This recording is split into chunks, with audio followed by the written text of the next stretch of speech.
नमस्कार आदरणीय दर्शकवृन्द, यहाँलाई हार्दिक स्वागत छ एबिसी चेकमा। म सन्तोष बिके थापा। एमसिसी अर्थात् अमेरिकी सहयोग परियोजना मिलेनियम च्यालेन्ज कर्पोरेसन नेपालमा आएका वैदेशिक सहायताको इतिहास हेर्दा सबैभन्दा धेरै विवादित सम्झौता बनेको छ। एमसिसी आउन पाएको छैन, विवादले डाँडा काटिसक्यो। पक्ष विपक्ष आफ्नै कित्तामा बाँडिएर एमसिसीको बारेमा ओकालत गरिरहेका छन्। एमसिसी पास गर्नुपर्छ भन्ने पक्षको कुरा सुन्दा लाग्छ यो सम्झौता लागू भए देश पुरै कायापलट हुनेछ, देशमा रातारात परिवर्तन हुनेछ। मानौ नेपाल अमेरिका जस्तै विकसित बन्छ। विद्युत र सडक पूर्वाधार जस्ता विकासीय परिवर्तन ओभरनाइट हुन्छन्, गरिबी चुटकीमै निमिट्यान्न हुन्छ। अब एमसिसी फेल हुनुपर्छ भन्ने पक्षको कुरा सुन्दा लाग्छ यो सम्झौता लागू हुन बित्तिकै देशमा बम बारुद पट्किन्छ। अमेरिकी सेना नेपाल आउँछ र घर घरमा पसेर मान्छेहरूलाई थुत्दै गोली ठोक्छ। नेपाल नेपालकै रहँदैन, नेपाल अमेरिकी कब्जामा पर्छ। नेपाल अमेरिका र चीनको युद्ध स्थल बन्छ। अल कायदा, जैश ए मोहम्मद र तालिबानको चपेटामा नेपाल पर्छ। मानौ सिरियाकै हालत दोहोरिन्छ। अब कुरा कसको पत्याउनु? एमसिसी लागू भए मुलुक अफगानिस्तान बन्ने, अमेरिकी सेनाको प्रवेश हुने, नेपालको महत्त्वपूर्ण प्राकृतिक सम्पदामा अमेरिकी अतिक्रमण हुने हल्लाले आम जनतामा संशय पैदा गराएको छ। एमसिसी चाहिँदैन भन्ने पक्षहरू राष्ट्रवादी र एमसिसी चाहिन्छ भन्ने पक्षहरू चाहिँ राष्ट्रघाती वा दलाल कहलिएका छन्। विषयगत ज्ञान भएकाहरू समेत सामाजिक सञ्जाल र सडकको अवाञ्छित आक्रमणको शिकार भइने डरले सत्य कुरा बोल्न हिचकिचाइरहेका छन्। बिचारा भुइँ मान्छे जो दिनभर मेहनत गर्छन् र बेलुका पख त्यसकै भरमा आफ्नो पेट भर्छन्। एमसिसीको रापताप यतिसम्म बढिसक्यो कि तिनै सामान्य भुइँ मान्छे पनि अब एमसिसीको विषयमा वकालत र विरोध गर्न थालिसकेका छन्। राजनैतिक नेतृत्व र भुइँ मान्छेसम्म एमसिसीले छोएको छ। धेरै पनि होइन, जम्मा जम्मी 60 अर्ब जतिको यो सहयोग नेपाललाई नलिई नहुनेछ अनि अमेरिकालाई पनि नदिई नहुनेछ। यहाँ त लिनेलाई भन्दा पनि दिनेलाई हतार हुन थालेपछि एमसिसीमा पक्कै त केही छ है भन्ने शङ्काको सुविधा पनि कायम छ। आउनुहोस् आज फेरि चर्चा गरौँ यही एमसिसी र प्रधानमन्त्री शेरबहादुर देउवाले लिएको अठोट प्रति। एमसिसी लागू हुँदै गरेको वा भएका देशहरूमध्ये न नेपाल पहिलो मुलुक हो, न नै यो अन्तिम मुलुक हो। तर पनि एमसिसीको बहसले सिङ्गो मुलुक र समाज तरङ्गित छ। एमसिसीकै विषयले मुलुक पक्ष विपक्षमा विभाजित बनेको छ। प्रधानमन्त्री देउवाले यसै बेला एमसिसी पास गर्ने अठोट पुनः अघि सारेका छन्। शुक्रबार बाढी पहिरो र डुबानको क्षति अवलोकनका लागि सुदूरपश्चिम पुगेका देउवाले एमसिसी पास गर्नु पक्षमा आफू रहेको र यसका सम्बन्धमा झुट्टा प्रचार गरिएको भन्दै आक्रोश समेत प्रकट गरेका छन्। उनले एमसिसी नेपालको कानुनभन्दा माथि नभएकाले पास गर्नुपर्ने दाबी समेत गरेका छन्। पहिले आज बिहान मात्रै देउवाले दिएको यस अभिव्यक्तिको पुरा अंश हेरौँ।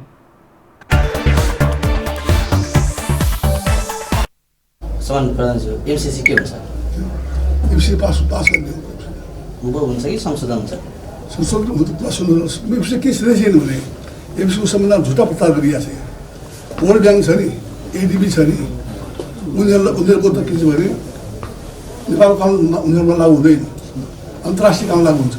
ऋण हो त्यो त अनुदान हो। नेपालको कानुन लागु हुन्छ भने यसमा उनीहरूले भनिसके नेपालको कानुन एमसिसीभन्दा माथि हुन्छ भनिसक्यो उनीहरूले। नेपालकै कानुनभन्दा तल हो भनिसक्यो उनीहरूले स्पष्ट दिइसके। हामी नेपालको कानुनभन्दा ठुलो भनेकै थियौँ एमसिसीको। जब कि ऋण लिएको हामीले अन्तर्राष्ट्रिय ऋण छौँ, एडिबी, वर्ल्ड ब्याङ्क, यिनीहरूले चाहिँ नि झगडा भयो अन्तर्राष्ट्रिय कानुन लागु हुन्छ, नेपालको कानुन लागु हुँदैन। मुद्दा आर्बिट्रेजमा मुद्दा जान्छ। यो त त्यो सबै थियो, यो त अनुदान हो, ऊ त ऋण हो, त्यो त हो, यो त अनुदान हो। नेपालमा अनुदान आउनु एउटा तत्त्व छ। नेपालमा अनुदान जस्तो ग्रान्ट हो, अनुदान हो, ऋण होइन, के होइन। स्थिति जोड्न चाहिएको पैसा भन्छ नि हल्को छु।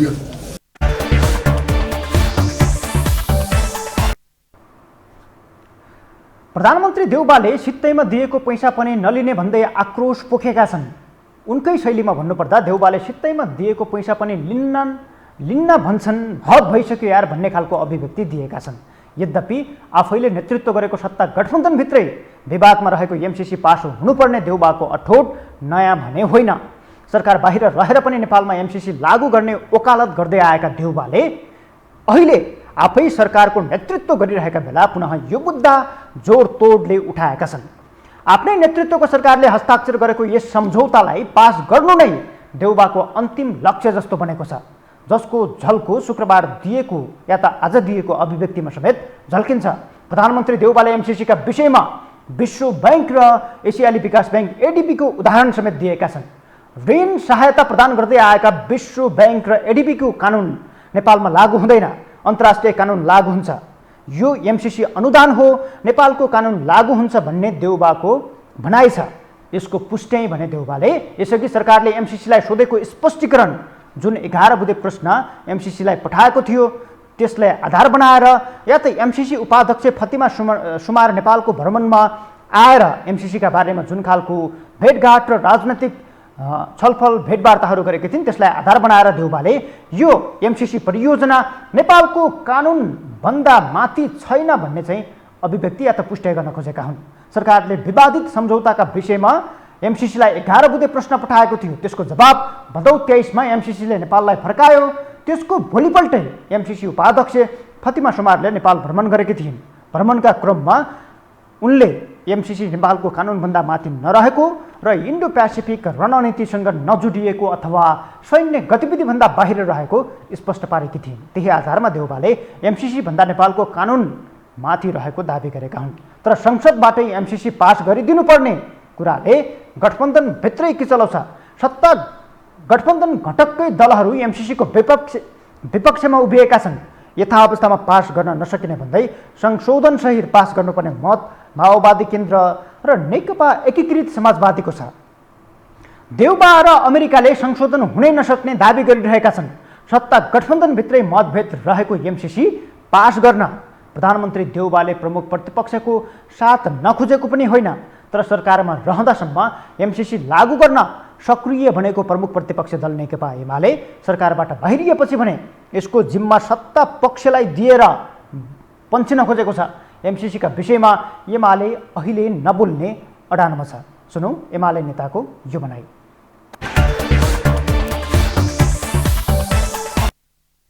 हामीले एमसिसीको उपाध्यक्षसित हाम्रो अध्यक्षले कुरा गर्दै भन्नुभएको कुरा के हो भने अहिले हामी सरकारमा छैनौँ, हामीले पहिले हिजो लिड गरेका थियौँ, सम्झौता हामीले गरे आएन, अहिले सरकारमा बस्नेहरूले गरेको हो।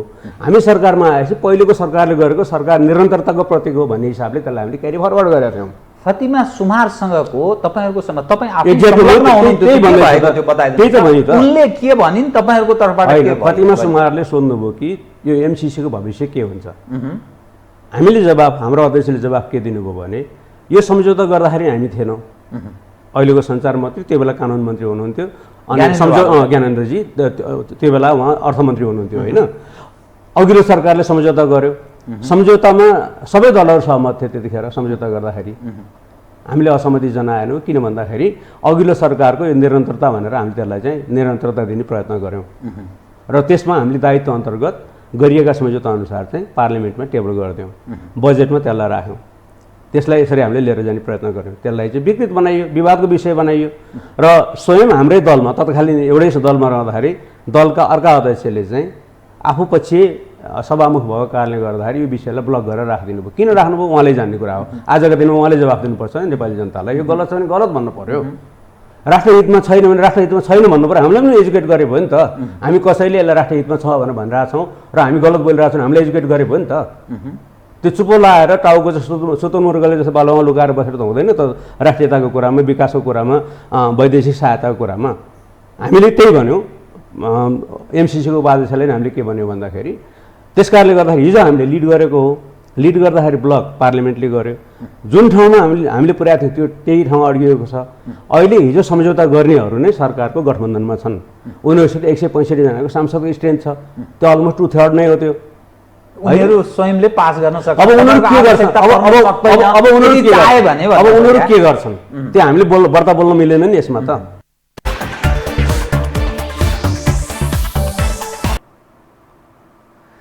एमसिसी उपाध्यक्ष फतिमा सुमारको भेटमा समेत एमाले अध्यक्ष केपी शर्मा ओलीले सत्ता पक्षलाई देखाएर पन्छिने काम गरेका थिए। जबकि सत्तामा रहँदा उनी ओलीले संसदमै उभिएर एमसिसी पास गर्ने दाबी गरेका थिए। तर देउबाले पटक पटक ओलीलाई मनाउन विशेष दूत बनाएर पहिलेका कानुन मन्त्री या त अहिले सञ्चार मन्त्रीको जिम्मेवारीमा रहेका ज्ञानेन्द्र बहादुर कार्कीलाई बालकोट पठाए पनि ओली एमसिसीबारे खुलेर बोल्न सकिरहेका छैनन्।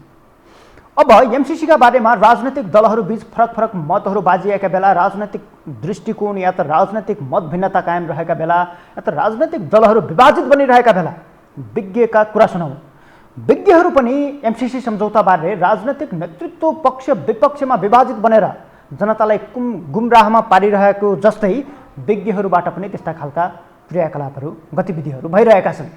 यस सम्बन्धी विषयगत विज्ञहरूले विभाजित बन्ने खालका अभिव्यक्तिहरू दिइरहेका छन्। कोही पक्षमा बोलिरहेका छन्, कोही विपक्षमा बोलिरहेका छन्। पूर्व राजदूत तथा परराष्ट्र मामिलाका जानकार डाक्टर रामभक्त पीबी ठाकुरका अनुसार एमसिसी संशोधन मात्र होइन, अस्वीकार नै गर्नुपर्छ, किनकि एमसिसी पूर्णतः राष्ट्रघाती सम्झौता हो। यो नेपालको हितमा पनि छैन। एमसिसी नेपालको आर्थिक, कानुनी र राष्ट्रियताका हिसाबले समेत घातक छ। अमेरिकी सैनिकको हस्तक्षेपदेखि नेपाल युद्ध स्थल बन्ने डाक्टर पीबी ठाकुरको दाबी छ। यो बनाइ हेरौँ।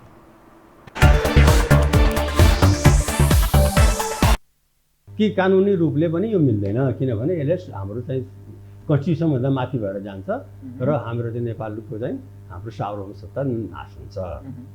उसमा बाहिरको लगानी हुन्छ, बाहिरका मान्छे काम गर्छन्, हामीले उसलाई के चेक गर्न सक्दैनौँ।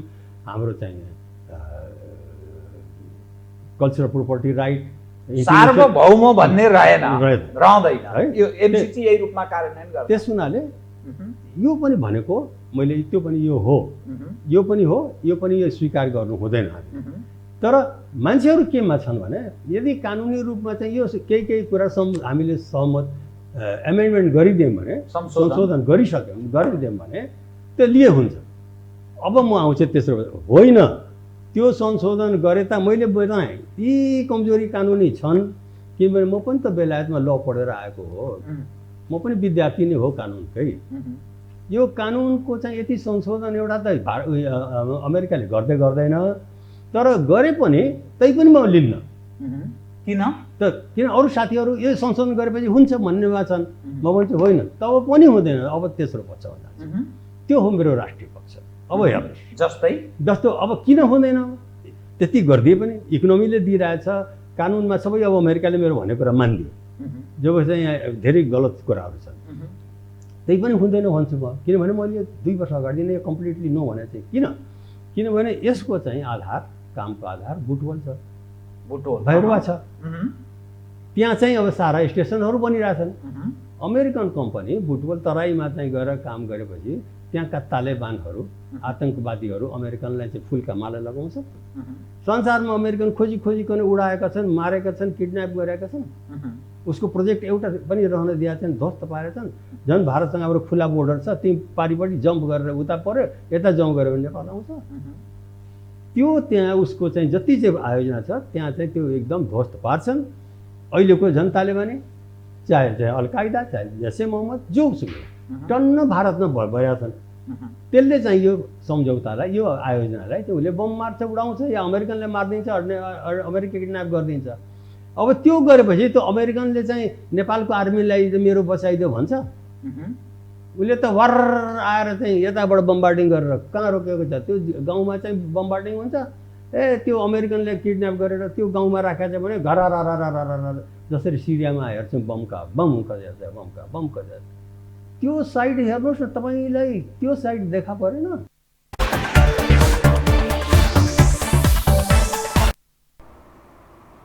विज्ञहरूले समेत सुन्दै डर लाग्ने खालका या त एमसिसी नेपालमा लागू भयो भने अमेरिकी सैन्य गतिविधिहरू नेपालमा हुन्छन्, नेपाल अमेरिका र चीनको युद्ध स्थल बन्छ, या त दुई देश बीचको प्रतिस्पर्धाको केन्द्र नेपाल बन्छ र नेपाल एउटा प्रयोगको भूमि हुन्छ भन्ने खालले अभिव्यक्ति दिइरहेका छन्। एक खाले विज्ञहरू यस्ता खालका अभिव्यक्ति दिइरहेका छन्, राष्ट्रघाती सम्झौता भनिरहेका बेला अर्को पक्ष भने यसको पक्षमा वकालत पनि गरिरहेका छन्। 17 वर्ष लामो विश्वव्यापी अनुभवलाई निहाल्दा नेपालको सन्दर्भमा एमसिसीको विरोध गर्नेहरूका तर्कले वास्तविकतालाई सम्बोधन गर्नुभन्दा पनि जनतालाई गुमराहमा राख्न मद्दत पुर्याएको अर्को थरी विज्ञहरूको दाबी छ।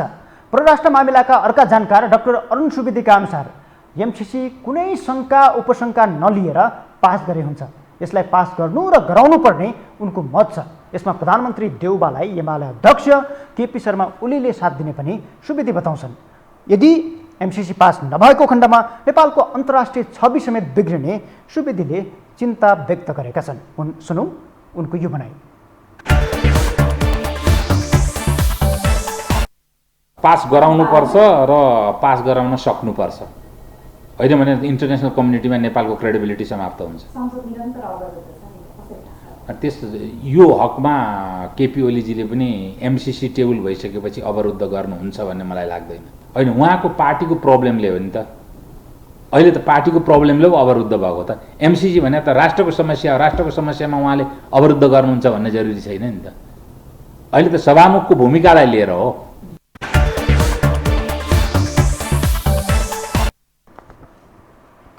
आज बिहान मात्रै प्रधानमन्त्री शेरबहादुर देउबाले पुनः एकपटक एमसिसी नेपालमा लागू गर्न आफू प्रतिबद्ध रहेको या त एमसिसी पास गर्नका लागि अठोट लिएको बताइरहँदा नेपालको ठुलो जनसङ्ख्या एमसिसीका विपक्षमा छ या त एमसिसी नेपालको विदेशी सहायतामा सबैभन्दा विवादित सम्झौता बनेको छ। यो विवादित सम्झौता पास गर्नै पर्ने अडान प्रधानमन्त्री देउबाले या त यससँग जोडिएका अन्य राजनैतिक दलले किन गरिरहेका छन् भन्ने पनि अहम प्रश्न बनेको छ।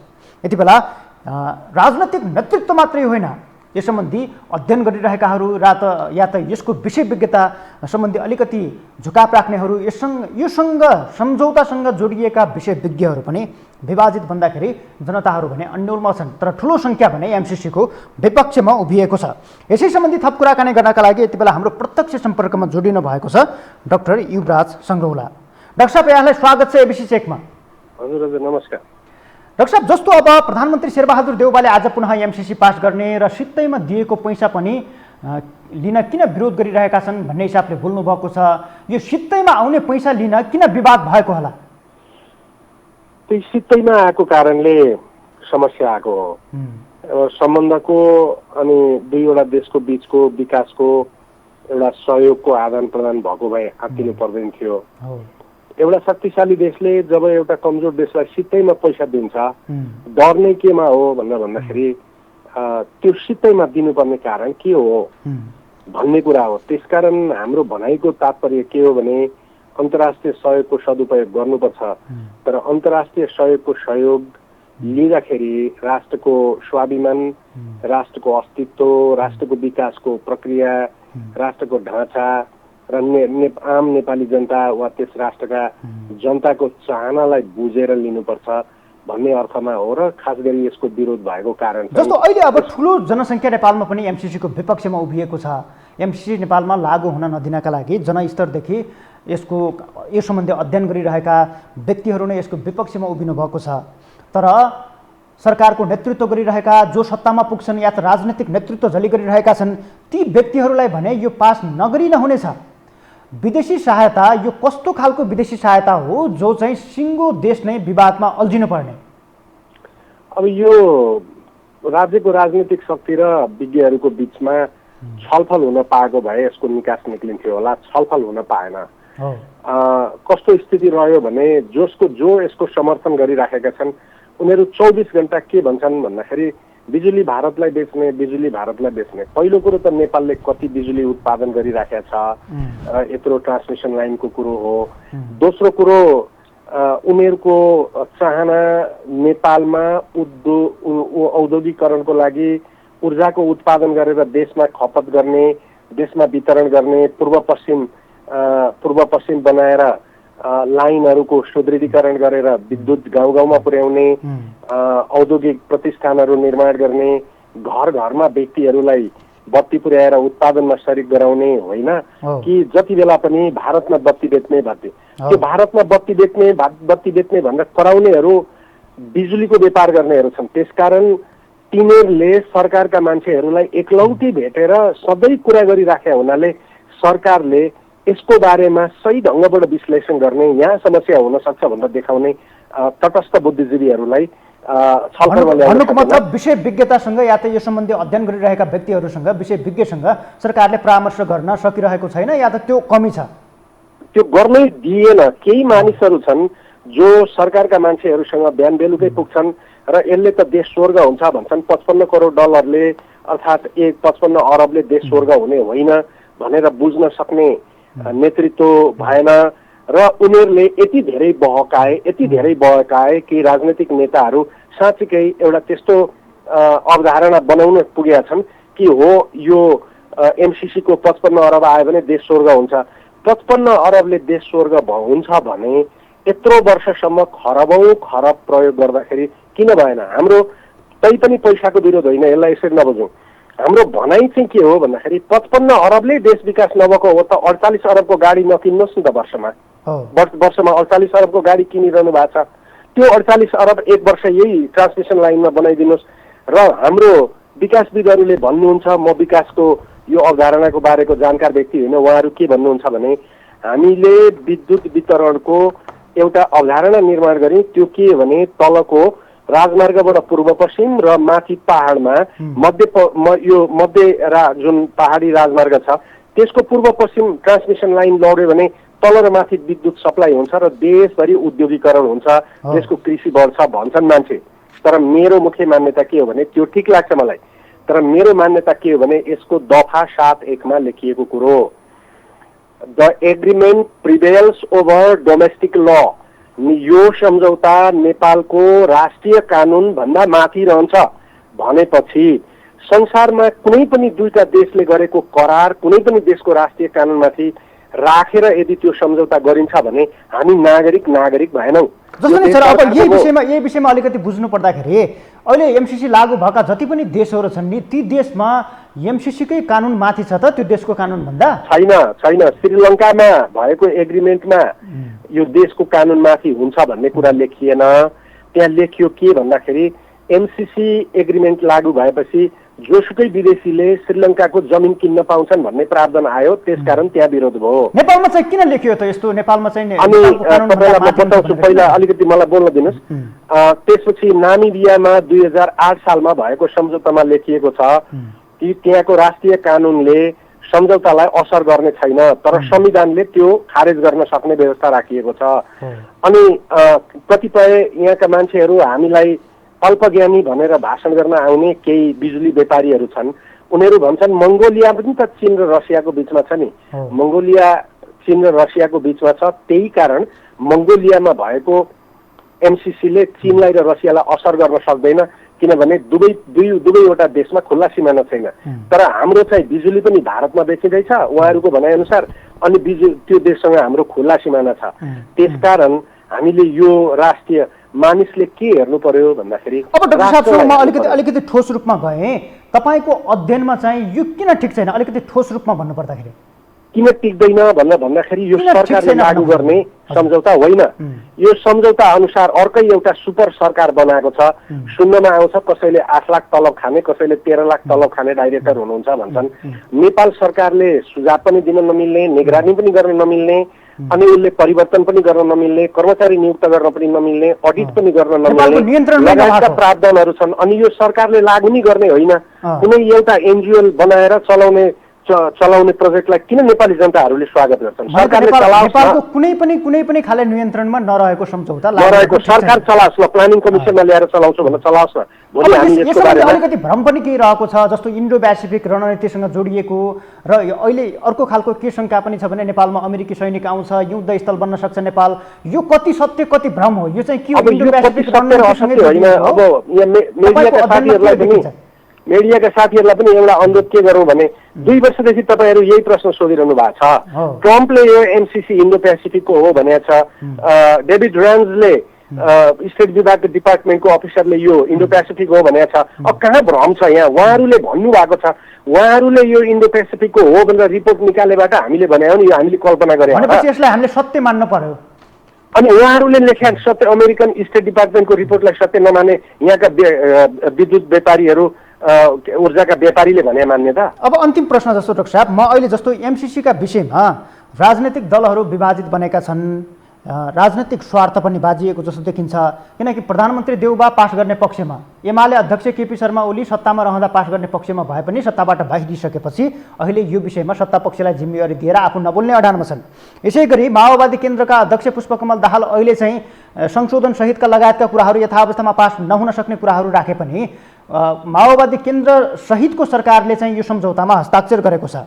भनेपछि यो राजनैतिक स्वार्थमा विभाजित बनेको हो कि या त यो राजनैतिक दलहरूले यसमा चाहिँ पास गर्न पक्ष विपक्षमा उभिएका कारणले यो समस्या निम्तिएको हो कि या त यो राजनैतिक स्वार्थको चङ्गुलमा फसेको हो? अब यो तपाईँले यस्तो प्रश्न गर्नुभयो, यसको प्रश्न 2 घण्टा लाग्छ जम्मै तथ्याङ्क दिएर लागि। ओके, उहाँहरू हिजो जति बेला यो सन्धि गर्नुभयो त्यति बेला उहाँहरूले नेताहरूले हेर्दै नहेरी कथित उहाँहरूका वरिपरि भएका यस्तै बुद्धिजीवीहरूको सल्लाहमा गर्नुभयो। अहिले उहाँहरूले बुझ्नुभयो गल्ती भइसकेका छ। अब त्यसमा जुन जुन समस्याहरू छन् 6-7वटा भाइटल समस्याहरू छन्, तिनीहरूलाई संशोधन गरेर यसलाई लागू गर्दा हुन्छ। यो प्रतिनिधि सभाले पारित गर्नुपर्ने सन्धि नै होइन, सबै करार प्रतिनिधि सभाले पारित गर्ने हो भने त सबै देशले भोलि भारतले पनि भन्ला नि अरुणको पनि गर भनेर भन्ला नि। त्यसकारण यो प्रतिनिधि सभाले गर्ने नै होइन। सम्झौतालाई संशोधन गरेर देशको कानुनको मातहतमा, सरकारको मातहतमा र नेपालको पैसा नेपालले अडिट गर्न पाउने गरी र यो प्रोजेक्टले परियोजनाले नियुक्त गर्ने कर्मचारीहरू नेपालमा नपाएको बाहिरबाट ल्याऊ, नेपालमा पाएको जति नेपालबाट नियुक्ति गर भन्ने तरिकाले सरकारले आफ्नो नियन्त्रणमा राखेर गर्छ भने गर्दा हुन्छ। तर सरकारले त अर्कैलाई दियो नि, कोही अर्कै एउटा निकायलाई दियो, उसले त यो सरकारलाई बाँच्छ। यो सरकारले त्यसलाई होइन, सन्धिमा सम्झौतामा के लेखेको छ भने MCA Nepal binds government of Nepal लेखेको छ। Nepal government should not interfere in the project भनेर लेखेको छ। अर्थात् नेपाल सरकारले सम्झौतामा हस्तक्षेप गर्नु हुँदैन। MCA नेपाल भन्नेले सरकारलाई बन्धनमा राख्छ भनेर भनेपछि म एउटा नागरिकलाई तपाईँ सल्लाह दिनुहोस् त यो म मानु भनेपछि सरकार भन्दा MCA नेपाल ठुलो भयो। ठुलो भयो, त्यसैले मैले सुपर गभर्मेन्ट भन्ने गरेको छु। हस् डाक्टर साहब, यहाँलाई धेरै धेरै धन्यवाद। ल नमस्कार। उहाँ हुनुहुन्थ्यो पूर्व महान्यायाधिवक्ता या त MCCका विषयमा पछिल्लो समय लेख्दै र बोल्दै आउनुभएका डाक्टर युवराज सङ्ग्रौला। उहाँसँग हामीले MCC नेपालमा लागू हुनु कति जायज या त यसको पक्ष विपक्षमा उभिएको जनमतले चाहिँ खास कसरी MCCलाई हेरिरहेको छ र MCC नेपालमा लागू हुन ठिक छ कि छैन भन्ने विषयमा कुराकानी गरेका थियौँ। 2017को सेप्टेम्बर 14मा नेपालको तर्फबाट तत्कालीन अर्थमन्त्री ज्ञानेन्द्र बहादुर कार्कीले सम्झौतामा हस्ताक्षर गरेका थिए। यो सम्झौता परियोजना नेपालमा 2011मा छनौट भएको थियो र 2014मा यसको कार्यविधि बनाइएको थियो। तर यो सम्झौता नेपालमा लागू हुने भनिसकेपछि पक्ष विपक्षमा उभिएर जनमत बाँडिएको छ। राजनैतिक नेतृत्व गरिरहेका दलहरू बाँडिरहेका छन्, नेताहरू बाँडिएका छन्, जसले गर्दाखेरि नेपालमा MCC सम्झौता अहिलेसम्मकै सबैभन्दा धेरै विवादित सम्झौतामा गनिएको छ। तर सरकारको नेतृत्व गरिरहेका या त सरकारभन्दा बाहिर रहेका दलहरू MCC पास गर्नुपर्ने विपक्षमा रहेका या त MCC पास नगर्नुपर्ने पक्षमा रहेका नेताहरू, राजनैतिक दलहरू, सरकारको नेतृत्व गरिरहेका प्रधानमन्त्रीहरू, त्यसका मन्त्रीहरू MCCका विषयमा स्पष्टसँग जनताका बिचमा या त जनतालाई अझै पनि MCC सम्झौता कस्तो हो, यो MCC सम्झौताले नेपालमा कस्तो किसिमको प्रभाव पार्छ भन्ने विषयमा स्पष्ट पार्न नसकिरहेका कारणले गर्दाखेरि या त खुलेर सम्झौताका विषयमा जनताका बिचमा आउन नसकेका कारणले गर्दाखेरि पनि यो सम्झौता सबैभन्दा धेरै विवादित बनेको हो। नेपालको ठुलो जनमत MCCका विपक्षमा रहेका बेला पनि सरकार भने यसलाई लागू गर्न या त पारित गर्नका लागि, संसदबाटै पास गर्नका लागि लागि परेको छ, जुन नेपाली जनता या त ठुलो हिस्साका लागि भने यो असहमतिको विषय बनेको छ। हस् त, आजका लागि ABC चेक यहीँ सकिन्छ। बिदा दिनुहोस्, नमस्कार।